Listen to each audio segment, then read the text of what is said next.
ಶೌರ್ಯನ ಮೇಲಿನ ಪ್ರೀತಿನೇ ಇಲ್ದಿರುವಾಗ ಯಾಕೆ ಅವ್ರ ಜೀವನದಲ್ಲಿ ಆಟ ಆಡ್ತಿದ್ಯಾ?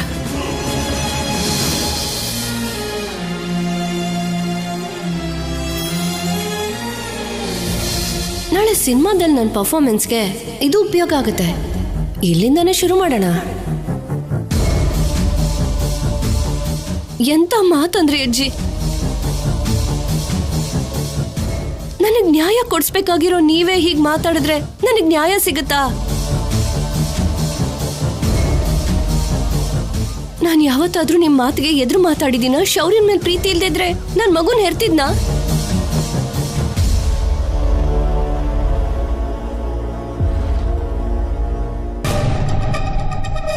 ಹಾಗೇನು ಯೋಚನೆ ಮಾಡ್ದೇನೆ ನೀವು ಹೀಗ್ ಮಾತಾಡ್ತಿದ್ರೆ ನಾನು ಏನಾಗ್ಬೇಕು?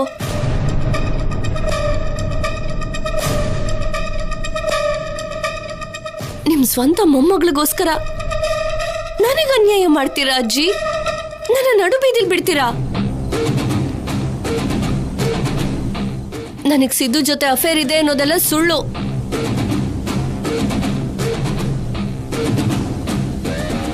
ಅದು ನನ್ ಮೇಲೆ ಬಂದಿರೋ ಆರೋಪ ಮಾತ್ರನೇ.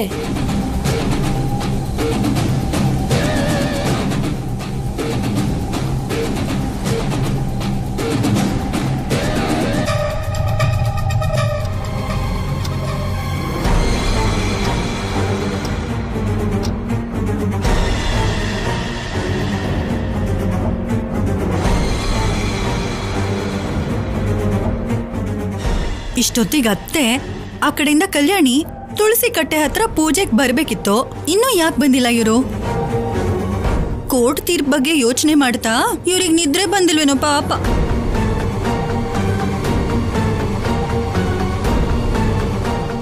ಅಕ್ಕ ಭಿಕ್ಷೆ ಹಾಕಕ್ಕ.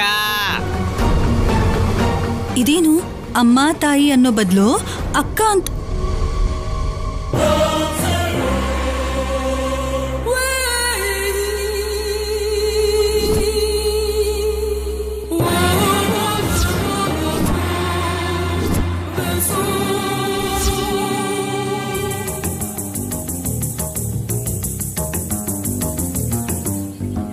ಅಯ್ಯೋ, ಇವನ್ ಮತ್ತ್ಯಾಕ್ ಬಂದ ಇಲ್ಲಿ?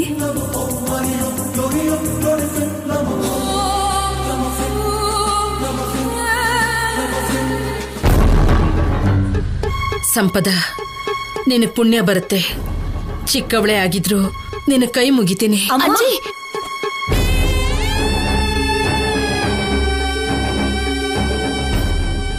ನೀವ್ ಯಾರಿಗೂ ಕೈ ಮುಗ್ದು ಬೇಡ್ಕೊಳ್ಳೋ ಅವಶ್ಯಕತೆ ಇಲ್ಲ.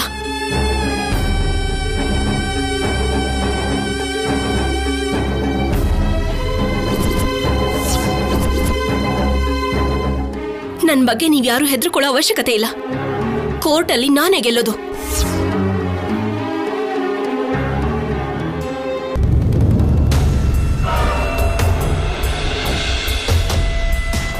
ಹೇಗ್ ಗೆಲ್ತೀಯ ಕಲ್ಯಾಣಿ? ಆಧಾರಗಳನ್ನೆಲ್ಲ ತನಗೆ ತಕ್ಕ ಹಾಗೆ ಬದಲಾಯಿಸ್ಕೊಂಡಿದ್ದಾಳೆ.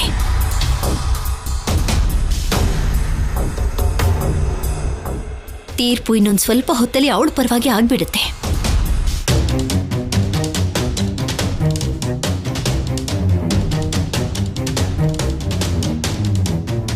ಏನು ಬೆಳಗ್ಗೆ ಬೆಳಗ್ಗೆನೆ ಮೀಟಿಂಗ್ ಇಟ್ಕೊಂಡಿದ್ದಾರೆ, ಅದಕ್ಕೆ ಯಾರು ಆಚೆ ಬಂದಿಲ್ವಾ?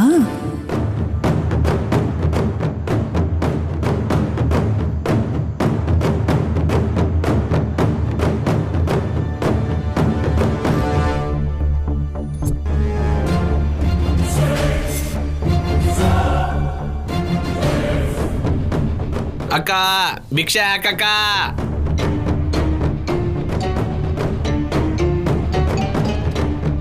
ಇವನ್ ಯಾರು ಬೆಳಿಗ್ಗೆ ಬೆಳಿಗ್ಗೆನೆ ಬಂದು ನಿಂತಿದ್ದಾನೆ? ಇಷ್ಟು ಬೆಳಿಗ್ಗೆನೆ ಏನಿರತ್ತೆ? ಪಲ್ಲವಿ, ಅವನ್ನ ಹೋಗು ಅನ್ನು. ಹಾಗನ್ಬೇಡಿ ಅತ್ತೆ. ಕೋರ್ಟಲ್ಲಿ ಕೇಸ್ ಇದೆ ಅಲ್ವಾ, ಸ್ವಲ್ಪ ಅಕ್ಕಿನಾದ್ರೂ ಹಾಕ್ತೀನಿ. ಸೆಂಟಿಮೆಂಟಲ್ಲಿ ನನ್ಗೆ ಒಳ್ಳೇದಾಗತ್ತೆ.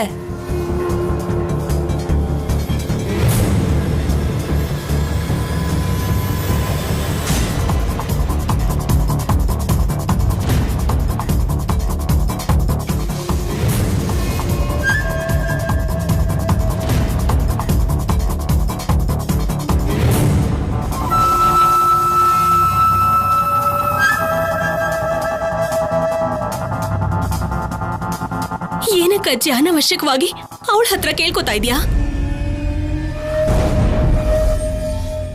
ಇನ್ನೇನ್ ಮಾಡೋಕ್ಕಾಗತ್ತೆ? ಇನ್ನೊಂದು ಸ್ವಲ್ಪ ಹೊತ್ತಲ್ಲಿ ಕೋರ್ಟಲ್ಲಿ ಇವಳ ಪರವಾಗಿ ತೀರ್ಪು ಬಂದೇ ಬಿಡುತ್ತಲ್ಲ.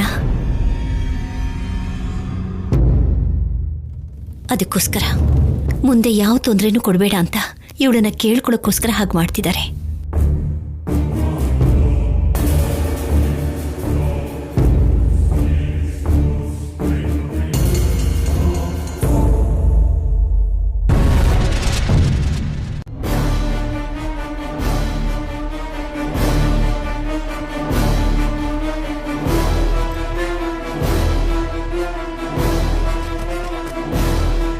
ಮೊದ್ಲೇ ಪರಿಸ್ಥಿತಿ ಚೆನ್ನಾಗಿಲ್ಲ, ನೀನ್ ಯಾಕೆ ಬಂದೆ ಸಿದ್ದು?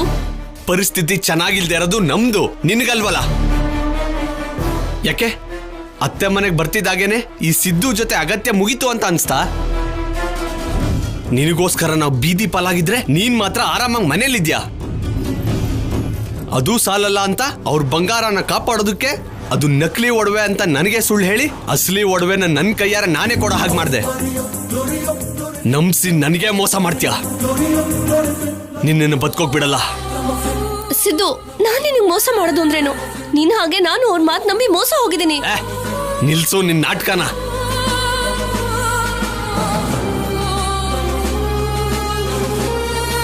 ಇವತ್ ನನ್ನ ಕೈಯಿಂದ ನಿನ್ ಸಾವನ್ನ ಯಾರು ತಡೆಯೋಕ್ಕಾಗಲ್ಲ ಸ್ಯಾಮ್. ಸಿದ್ದು ಸಿದ್ದು, ನೀನನ್ನ ಹೀಗೆ ಮಾತಾಡ್ತಿರೋದು? ಭಿಕ್ಷಕನ ಹತ್ರ ಇಷ್ಟೊತ್ತು ಏನ್ ಮಾತಾಡ್ತಾ ಇದ್ದಾಳೆ? ಆಫೀಸರ್, ಆ ಭಿಕ್ಷುಕ ಸಿದ್ದು ಇರ್ಬೋದಾ ಅಂತ ಅನುಮಾನ ಬರ್ತಾ ಇದೆ.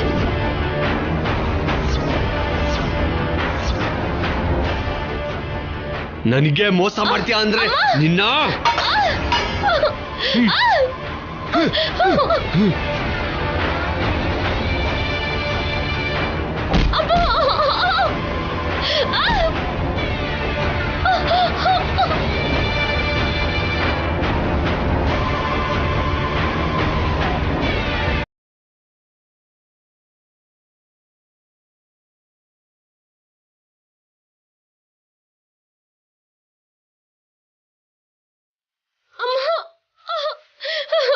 ಸಿದ್ದು ನನ್ನ ಸಾಯಿಸ್ಬಿಟ್ಟ ಅಮ್ಮ.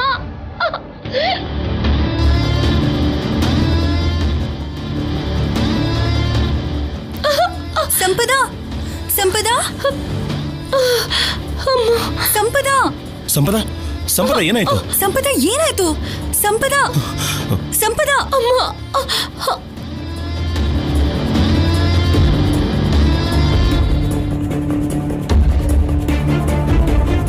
ಸಂಪದ ಏನಾಯ್ತು? ಆ ಸಿದ್ದು ನನ್ನ ಸಾಯಿಸ್ಬೇಕು ಅಂತ ನೋಡ್ತಾ ಚಿಕ್ಕಮ್ಮ. ಹಾ, ಅಯ್ಯೋ ಏನಮ್ಮ ರಕ್ತ? ನನ್ನನ್ನು ಕರೀದೇನೆ ಮತ್ತೆ ಯಾವ ಪೂಜೆ ಶುರು ಮಾಡ್ಬಿಟ್ರಿ? ಇದು ಪೂಜೆ ಅಲ್ಲ, ಆ ಸಿದ್ದು ನನ್ನ ಲವರ್ ಅಂತ ಎಲ್ರು ಹೇಳ್ತಿದ್ರಲ್ಲ. ನೋಡಿ, ಅವನೇ ನನ್ನ ಸಾಯಿಸ್ಬೇಕು ಅಂತ ನೋಡ್ದ.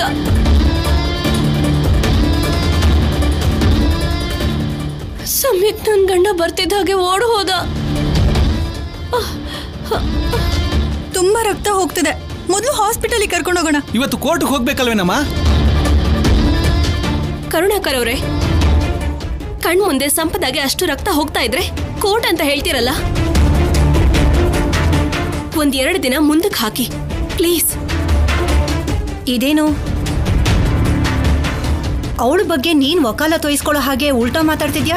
ಮತ್ತೆ ಸಂಪದಾಗೆ ಗಾಯ ಆಗಿರೋದಕ್ಕೆ ಅಟ್ಲೀಸ್ಟ್ 2 ದಿನನಾದ್ರೂ ಕೇಸ್ನ ಮುಂದಕ್ಕೆ ಹಾಕ್ಬೇಕಲ್ವಾ? ಕೋರ್ಟ್ ತೀರ್ಮಾನ ಬರದೆ ಹೋದ್ರು ಅವಳೇ ನಿಮ್ ಸೊಸೆ ಅಂತ ಇವಾಗ್ಲೇ ತಲೆ ಮೇಲೆ ಕೂರಿಸ್ಕೊತಿರತ್ತೆ. ಬೇಡ ಬೇಡ, ಕೋರ್ಟ್ ಸಮಯ ಕೊಡ್ಲೇಬೇಕಾಗತ್ತೆ. ಮೊದ್ಲು ಆಸ್ಪತ್ರೆ ಕರ್ಕೊಂಡು ಹೋಗಿ. ಹೌದಮ್ಮ, ನಿಮಗೋಸ್ಕರ ರಕ್ತದಲ್ಲಿ ಅಭಿಷೇಕ ಮಾಡಿರೋ ಹುಡುಗಿ ಈಗ ಅವಳಿಗೆ ರಕ್ತ ಹರಿತಾ ಇದೆ. ಕಾಪಾಡಿಮಾ, ಈಗ ಆ ದೇವತೆನ ಕಾಪಾಡಿಮಾ. ನಾನು ಕೋರ್ಟ್ಗೆ ಹೋಗ್ತೀನಿ, ಸರಿನಾ?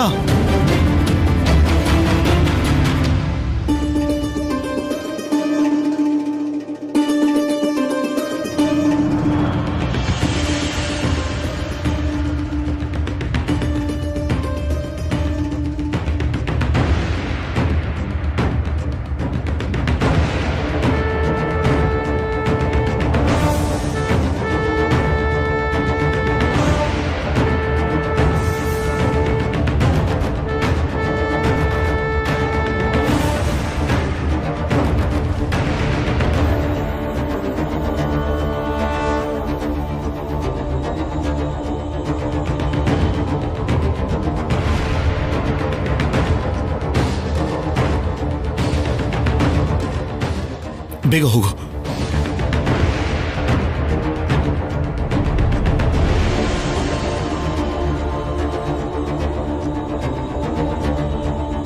ಅಬ್ಬಾ, ನನ್ನ ಪ್ಲಾನ್ ವರ್ಕೌಟ್ ಆಯ್ತು.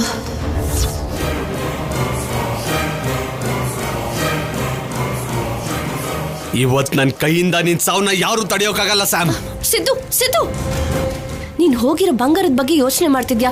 ನನ್ಗೊಬ್ಬ ದೊಡ್ಡ ಡೈರೆಕ್ಟರ್ ಸಿನಿಮಾದಲ್ಲಿ ಹೀರೋಯಿನ್ ಆಗಿ ಚಾನ್ಸ್ ಸಿಕ್ಕಿದೆ. ಡೈರೆಕ್ಟರ್ ಫೋನ್ ಮಾಡಿ ನನ್ನ ಹತ್ರ ಮಾತಾಡಿದ್ರು. ನಾನು ಆಡಿಷನ್ಗೆ ಹೇಗೆ ಹೋಗ್ಬೇಕು, ಕೋರ್ಟ್ ಕೇಸ್ನ ಹೇಗೆ ಮುಂದಕ್ಕೆ ಹಾಕ್ಬೇಕು ಅಂತ ಯೋಚನೆ ಮಾಡ್ತಿದ್ದೆ. ಆ ಭಿಕ್ಷುಕ ಸಿದ್ದು ಇರ್ಬೋದಾ ಅಂತ ಅನುಮಾನ ಬರ್ತಾ ಇದೆ.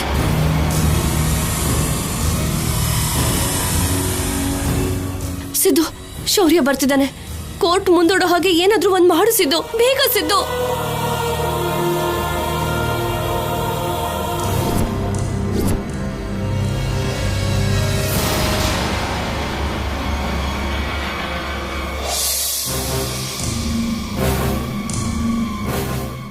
ನನಗೆ ಮೋಸ ಮಾಡ್ತೀಯ ಅಂದ್ರೆ ನಿನ್ನ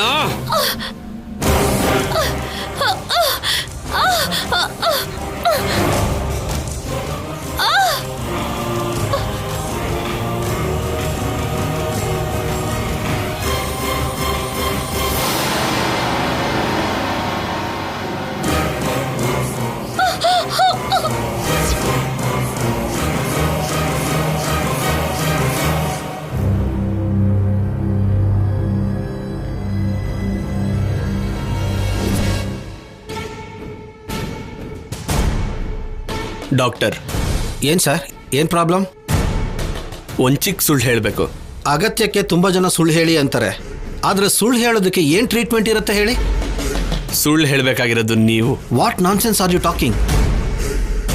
ಇವಾಗೊಬ್ಳು ಪೇಷಂಟ್ ಬರ್ತಾಳೆ, ಗಾಯ ಆಗಿ ರಕ್ತ ಬರ್ತಿರೋ ಹಾಗೆ ತುಂಬಾ ಆಕ್ಟಿಂಗ್ ಮಾಡ್ತಾಳೆ. ನೀವು ಅದು ನಿಜಾನೇ ಅಂತ ಅವ್ರ ಜೊತೆ ಬಂದಿರೋರ್ನ ನಂಬಿಸಿ ಟ್ರೀಟ್ಮೆಂಟ್ ಮಾಡೋ ಹಾಗೆ ನಾಟಕ ಮಾಡಿ ನಿಮ್ ದುಡ್ಡು ನೀವು ತಗೊಳ್ಳಿ. ನೋ. ಎಸ್ ಅಂದ್ರೆ ನಿಮ್ಗೆ ಯಾವುದೇ ಥರದ ತೊಂದರೆ ಇರಲ್ಲ. ನೋ ಅಂದ್ರೇನೆ. ಎಷ್ಟೋ ಆಪರೇಷನ್ ಮಾಡಿರೋ ನಿಮಗೆ ನಾನು ಆಪರೇಷನ್ ಮಾಡಬೇಕಾಗಿ ಬರುತ್ತೆ. ಆಕ್ಟಿಂಗ್ ಏನು ಮಾಡಬೇಕು, ಹೇಗೆ ಮಾಡಬೇಕು ಅನ್ನೋದನ್ನ ನಿಮ್ಮ ಸ್ಟಾಫ್ಗೂ ಕೂಡ ಹೇಳಿ. ಹೇಳ್ದಾಗ ಯಾರೂ ಮಾಡಿಲ್ಲ ಅಂದರೆ ಆಪರೇಷನ್ ಗ್ಯಾರಂಟಿ.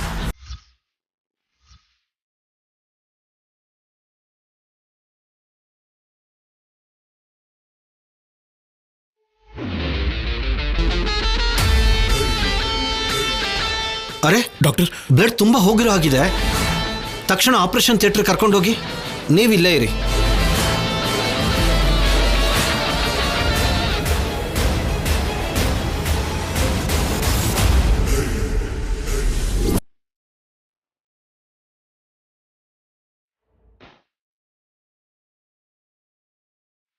ಸಂಪದ ಹೊರಗಡೆ ಹೋಗಬೇಕು ಅಂದರೆ ಇವ್ರನ್ನ ಡಿಸ್ಟ್ರಾಕ್ಟ್ ಮಾಡಬೇಕು.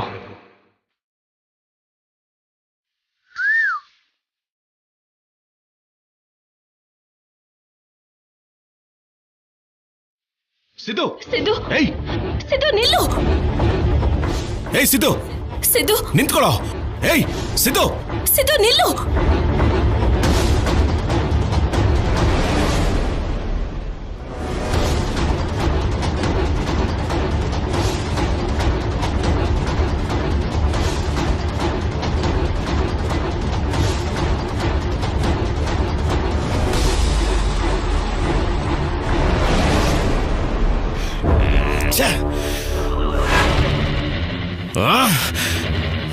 ಆಫೀಸರ್, ಮತ್ತೆ ಮಿಸ್ ಆದ.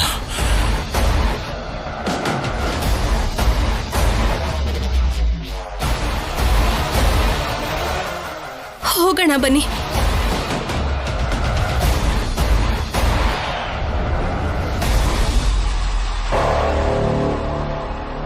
ನನಗೆ ಪ್ರಜ್ಞೆ ಇಲ್ಲ. ಪ್ರಜ್ಞೆ ಬರೋದಕ್ಕೆ ಇನ್ನೊಂದು ಗಂಟೆ ಬೇಕಾಗುತ್ತೆ ಅಂತ ಹೊರಗಡೆ ಹೋಗಿ ಹೇಳಿ. ಸರಿ ಮೇಡಮ್. ನಾನು ಹೊರಗಡೆ ಹೋಗೋದಕ್ಕೆ ಹಿಂದೆಯಿಂದ ದಾರಿ ಇದೆಯಾ? ಈ ಕಡೆಯಿಂದ ಹೊರಗಡೆ ಹೋಗ್ಬೋದು ಮೇಡಮ್. ಓಕೆ.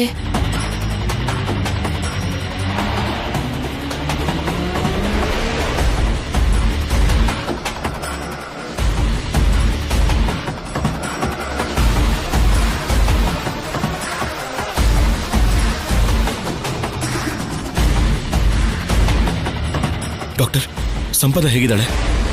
ಅವರು ದೊಡ್ಡ ಅಪಾಯದಿಂದ ತಪ್ಪಿಸ್ಕೊಂಡಿದ್ದಾರೆ. ಬ್ಲಡ್ ತುಂಬ ಹೋಗಿದೆ. ಟ್ರೀಟ್ಮೆಂಟು ಮಾಡಿದ್ದೀವಿ. ಪ್ರಜ್ಞೆ ಬರೋದಕ್ಕೆ ಇನ್ನೂ 1 ಗಂಟೆ ಆಗ್ಬೋದು. ಏನೂ ಪ್ರಾಬ್ಲಮ್ ಇಲ್ಲ ಅಲ್ವಾ ಡಾಕ್ಟರ್? ಇಲ್ಲ. Thank you doctor. ವೆಲ್ಕಮ್.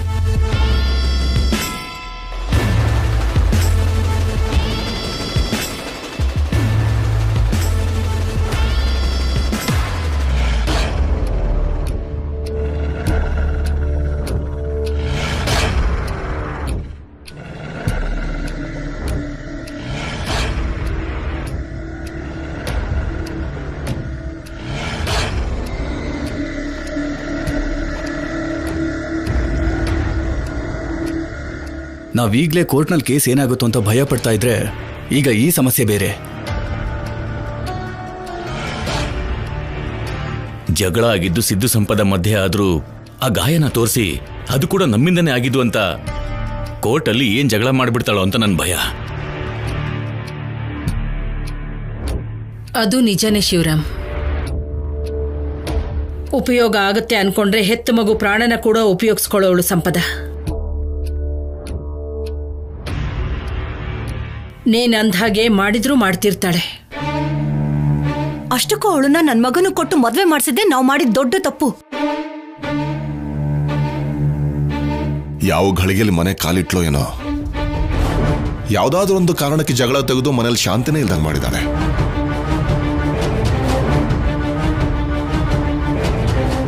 ಅದಕ್ಕೆ ಕಳ್ಳನ್ ಬುದ್ಧಿ 100 ರೀತಿ ಅಂತಾರಲ್ಲ ಹಾಗೆ.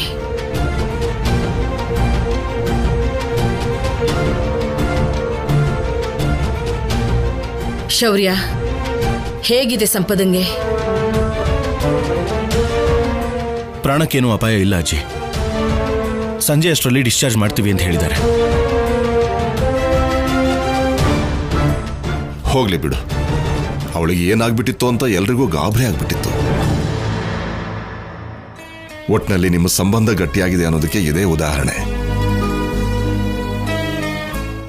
ಕೋರ್ಟ್ ಕೇಸ್ ಮುಂದಕ್ಕೆ ಹೋಗಿದೆ ಅಲ್ವಾ? ಸಂಪದನ್ ಪ್ರಾಣಕ್ಕೇನು ಅಪಾಯ ಇಲ್ಲ. ಕೋರ್ಟ್ ತೀರ್ಪು ಕೂಡ ಮುಂದಕ್ಕೆ ಹೋಗಿದೆ. ಇಲ್ಲಿವರೆಗೂ ಏನಾಗುತ್ತೋ ಏನೋ ಅಂತ ಒಂಥರ ಟೆನ್ಷನ್ ಆಗಿದ್ವಿ ಅಲ್ವಾ?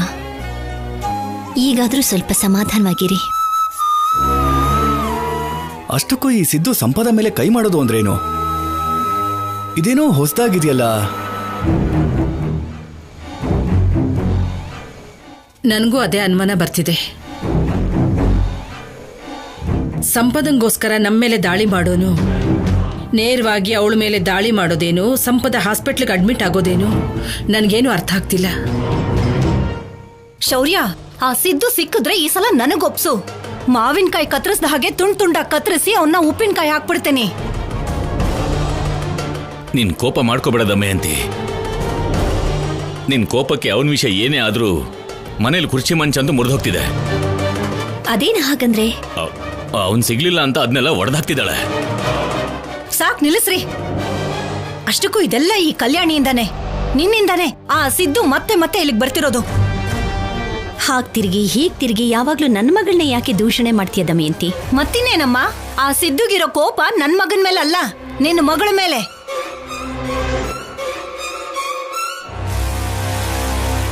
ಅಷ್ಟಕ್ಕೂ ಇಲ್ಲಿ ನಡೀತಿರೋದಕ್ಕೂ ನೀನ್ ಮಾತಾಡ್ತಿರೋದಕ್ಕೂ ಸಂಬಂಧ ಇದೆಯಾ ದಮಯಂತಿ? ಅವನು 1ಕ್ಕೆ 2 ಸಲ ಬಂದಿದ್ದು ಒಡವೆಗಳಿಗೋಸ್ಕರ ಅನ್ಬೇಕು ಅಂತ ಅನ್ನೋದಲ್ಲ. ಕಲ್ಯಾಣಿಗೋಸ್ಕರ ಬಂದ್ರೆ ಸಂಪದಕ್ಕೆ ಯಾಕೆ ಹೊಡೆದೋಗ್ತಾನ ಅವನು?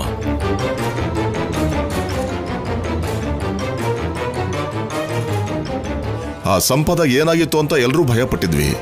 ಅವಳಿಗೆ ಏನೂ ಆಗದೇನೆ ಚೆನ್ನಾಗೇ ಇದ್ದಾಳಲ್ವಾ? ಎಲ್ಲರೂ ಖುಷಿಯಾಗೇ ಇರಿ. ಯಾಕೆ ಇದೆಲ್ಲ?